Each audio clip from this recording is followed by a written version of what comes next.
Lakers playing themselves right out of the lottery. Looks like.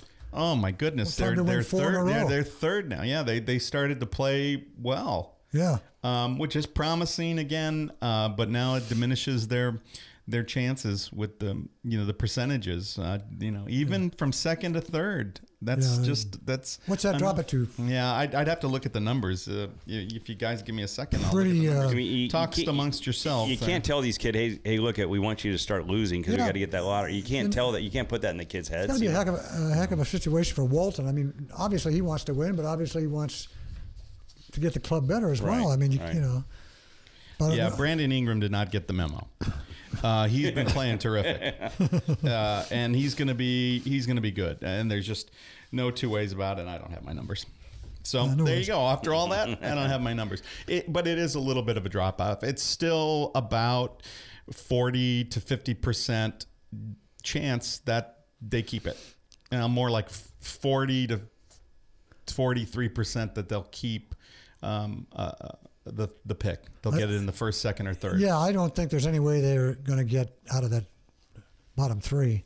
They won't get out of the bottom three, but the problem is that there's still a percentage that you might not get. Right. Okay. So there's still about a 45% chance. So they're not going to lose the pick. That they could lose the pick. Oh, 45. Yeah. What? Say they end up number 3. Who do you take at number 3? Well, it really depends on how that goes ahead of them. You know, who the Celtics and would take ahead of them, and does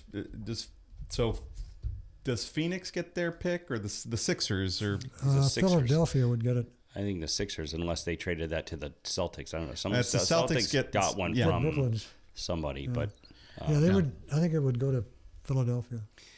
But I mean, I guess it's a good point, John. Is like, so everybody's talking about LeVar Ball, Lonzo Ball being the guy, but you have a good guard, right?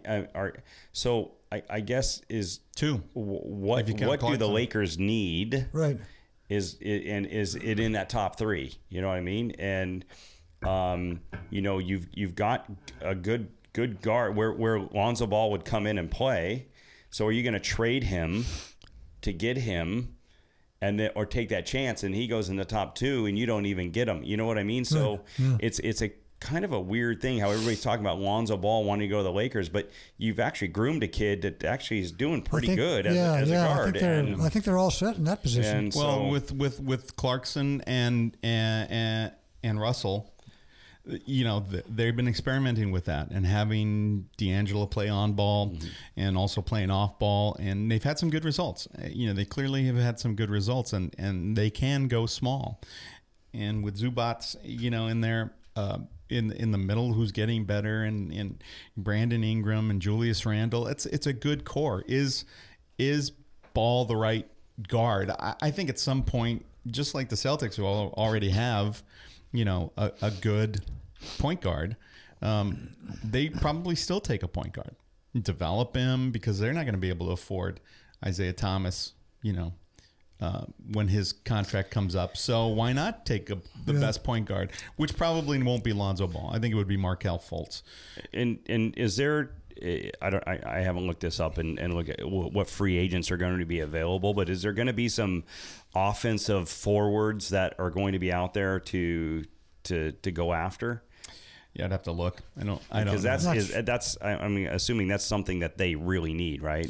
An offensive forward. Well, sure. I mean, free agency is great, but they're already they're over the cap, and they're already into paying the luxury tax. Wow. So.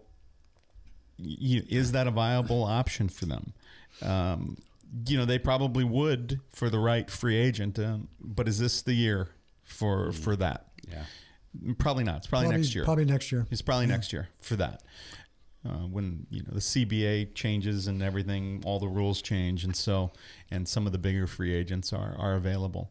It's more likely a trade. The Lakers have good young pieces, and if they keep that pick. That's valuable. Worst case scenario is they get nothing for it. Then they've got their late pick that they'll keep. which they got in the trade, or that they when they moved, they got from the Rockets. They traded their shooter, and they picked up a first rounder there. So it's late though. It's a late first rounder, and that's not likely a guy who's going to come in and give you a lot of minutes. Have you been happy with Walton? I have, again, not the right guys, but in the last few games, you can see the spark. Walton knows when he looks at this team, they got to play better defense. Every interview, it's like when they're signed on to team defense, playing team defense, this team's pretty good. This team could be pretty good. And, they went, if you take the first, 20 games and you take the last, 4, they're like 14 and 14, or the last 8, they're like 14 and 14. That's not a bad team. They're getting better. But I like Walton. I think we'll see. This hasn't been the right personnel for him. Now that, they benched Mozgov and Deng, it's a better fit for what he's running. Yeah. I'm just sorry that those guys are tied up for ever. Yeah.